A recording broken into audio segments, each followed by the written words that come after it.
and Rose Red. There was once a poor widow who lived with her two daughters. She called them Snow White and Rose Red because they were like the colors flowers that bloom, white and red, on two rose bushes that grew before their cottage. Both were good, amiable, and kind. The Snow White was more gentle, whereas Rose Red could run and jump about the meadows. The two sisters loved one another dearly. Often they ran deep into the forest and gathered wild berries, and no beast ever harmed them, even when they lay down in the moss and slept there all night. Winter evenings, when the snowflakes were falling, one would say, "Go, Snow White," and bolt the door, and they sat on the hearth, and she could read a great book, while her daughter sat sewing. One night there came a knock on the door. "Perhaps it's a traveler who needs shelter," Mother said, so Rose Red hastened to open the door, expecting to see some poor man outside. And instead, a great fat bear poked his brown head in. Rose Red shrieked and ran back. The bear said, "Be not afraid. I wish to do you no harm, but I am half frozen and wish to come warm myself." "Poor bear," the mother cried. She blamed her children. "Let him lie by the fire. The bear will not harm you," she assured them. "He means well." And before he could enter, the bear bade the children come and knock the snow off his coat. They fetched their brooms and swept him clean. He came there and played with the girls a while, then went to sleep by the hearth. In the morning, the bear left in good spirits. He returned the next night, and the night after, all winter long. As soon as spring returned, everything out of doors was green again. The bear, one morning, told Snow White and Rose Red that he must leave them. "Where are you going then, dear bear?" Mother asked. "Into the forest, where I am obliged to guard my treasures from the eagle gnomes," he replied. He explained that the gnomes could not rise on their underground homes while the ground was frozen, but now they had thought they would come and steal all they could find. Mother was very sad at the departure of the bear. She opened the door so hesitantly that when she pressed to, he left behind a piece of his hairy coat. Through the hole, which was made in his cloth, she fancied she saw a glittering of gold, but she was not quite certain of it. Sometime afterward, Mother sent the girls into the wood to gather sticks, and while doing so, they came to the fallen tree, which was lying across the path. Up in the stump, they saw a gnome, the enormous beard fixed in the split of a tree. "I want to pass without offering your assistance," demanded the gnome. His sister took great pains to dislodge him. His beard stayed caught.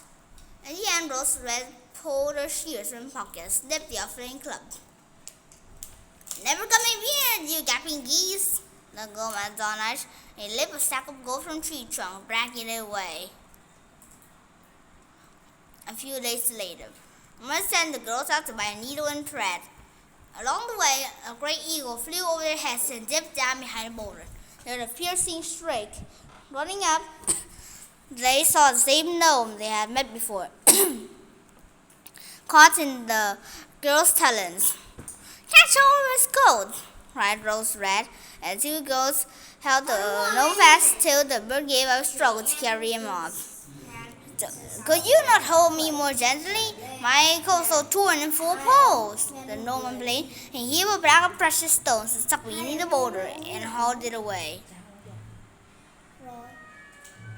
A week later, Snow White and Rose Red went fishing. As they came near the pond, they saw something like a great locust hopping out on the bank. They ran up and recognized their older acquaintance, the gnome. "Sheep rain girls," he shouted. "Don't just stand there. Can't you see his fish group pull me in? Uncle saw a nose beard that got entangled with the fishing line, and so when a great fish bit the bait, the little fellow was not able to drag the fish out of the pond. And the fish had the best of a struggle. Rose Red tried to unwind the nose beard from the line, even as Snow White led him back from the water. I cannot untangle it, announced Rose Red, and taking her shears one again from her pocket. She snipped the grass of beard that I caught. You donkey! The gnome shouted, his face growing red carpet with rage. Was it not enough to cut it once?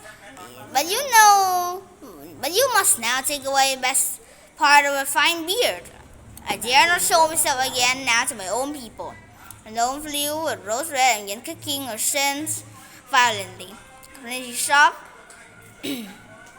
the shears, the gnome picked up and pointed at her.